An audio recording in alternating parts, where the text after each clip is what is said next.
La princesse et la grenouille, partie 6. 2 grenouilles pour une. Tiana venait de découvrir une grenouille sur le balcon.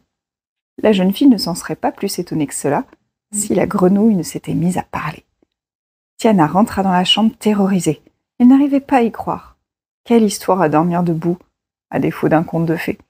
« Je ne voulais pas vous effrayer », s'excusa la grenouille en la rejoignant dans la chambre. Elle sauta sur un meuble afin de voir Tiana de plus près. « Je me présente, prince Navin de Maldonia. J'étais très beau et très charmant, jusqu'à ce que cet horrible sorcier vaudou me transforme. » Terrifiée, Tiana empoigna un gros livre sur une étagère et elle tenta d'assommer la grenouille avec.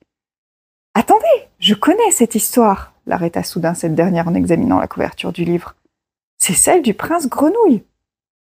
Navin fit tourner les pages du livre, passant tour à tour d'une illustration de grenouille à celle d'un prince. « Vous voyez, c'est comme dans le conte de fées.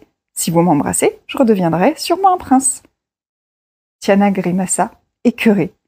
La grenouille Navin insista. « Je n'embrasse pas les grenouilles », refusa catégoriquement Tiana. « Sachez qu'en plus d'être fabuleusement séduisant, j'ai une famille fabuleusement riche.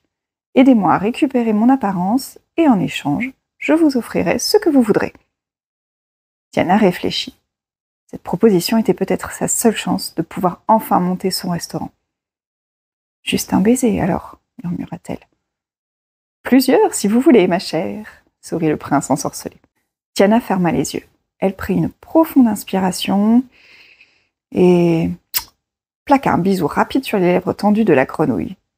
Quand elle rouvrit les paupières, il ne s'était rien passé, sauf un détail. Elle était devenue grenouille à son tour. « Ah !» hurla-t-elle en découvrant son reflet dans le miroir. « Pas de panique !» la supplia Navin. « Je sais, 2 grenouilles au lieu d'une, ce n'est pas ce qui était prévu.